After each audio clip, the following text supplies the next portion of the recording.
లక్ష్మీదేవి సకల సంపదలకు సంధాత్రి, సకల శుభాలకు శుభగాత్రి, అష్టలక్ష్మలుగా అవతారమెత్తి మన కష్టాలను తీర్చగా ఉద్భవించిన తల్లి లక్ష్మీదేవి. అనునిత్యం సంపద కలగాలని ఆ అమ్మని సేవిస్తూ ఎన్నో రకాల పూజలను చేస్తుంటాం. ఆ తల్లి కరుణ మన మీద ఎల్లప్పుడూ ఉండాలని అమ్మవారు ఉండే రకరకాల ప్రతిమలను, చిత్రపటాలను ఇంట్లో పెట్టుకుంటూ ఉంటాం.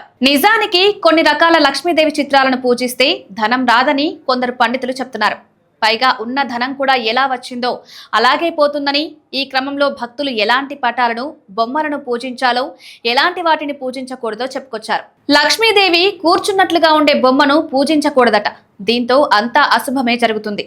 ధనం వచ్చింది వచ్చినట్టు పోతుంది.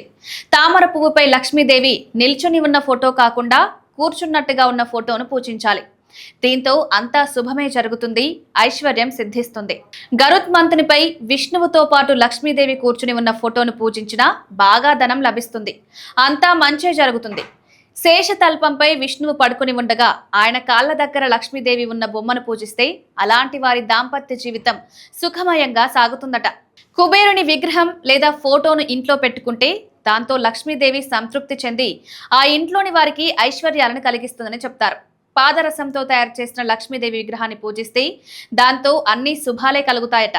ధనం కూడా బాగా సమకూరుతుంది. దీపావళి రోజున స్ఫటిక శ్రీయంతాన్ని ఒక ఎర్రని వస్త్రంలో చుట్టి దాన్ని మీ మనీ లాకర్లో పెట్టాలి. దీంతో ఆ ఇంట్లో అంతా శుభమే జరుగుతుంది.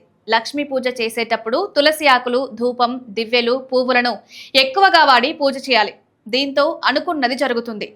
దీపావళి రోజున లక్ష్మీదేవి, కుబేరుణ్ణి పూజించాలి. మనకు మనశ్శాంతిని, ధైర్యాన్ని, ప్రశాంతతను ఇచ్చే గది మన ఇంట్లో పూజ గది. అలాంటి పూజ గదిలో ఎలాంటి విగ్రహాలను పెట్టాలి, ఎలాంటి విగ్రహాలను పెట్టకూడదు అనేది చాలా మందికి తెలియక ఏవేవో విగ్రహాలను తీసుకొచ్చి పెట్టి లేనిపోని కష్టాలను తెచ్చుకుంటారు. అసలు ఎలాంటి విగ్రహాలను పెట్టకూడదు అనేది తెలుసుకుందాం. నిలబడి ఉన్న వినాయకుడి, సరస్వతీదేవి విగ్రహాలను ఇంట్లో పెట్టకూడదు. వినాయకుడు మరియు సరస్వతీదేవి విగ్రహాలు ఉండడం ఇంటికి చాలా మంచిది. అలాగే నిలబడి ఉన్న లక్ష్మీదేవి ఉంటే ఆ ఇంట్లో లక్ష్మి నిలవదు. 10 ఇంచుల కన్నా పెద్దగా ఉన్న విగ్రహాలను ఇంట్లో పెట్టకూడదు. మీ కులదైవం, ఇష్టదైవం పెట్టుకోవాలి. అలాగే మరణించిన వాళ్ళ ఫోటోలను పూజ గదిలో పెట్టకూడదు. వాస్తు శాస్త్రం ప్రకారం పూజ గది ఈశాన్యం దిశగా ఉండాలి.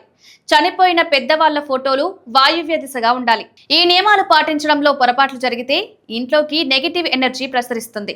పూజ గది వాస్తు ప్రకారం లేకపోతే కుటుంబ సభ్యులు మానసిక ప్రశాంతత కోల్పోతారు. దేవుణ్ణి నేల మీద కాకుండా కొంచెం ఎత్తులో మనం కూర్చుంటే దేవుడి పాదాల మన ఛాతి దగ్గరకు రావాలి అని తెలియజేస్తున్నారు పండితులు.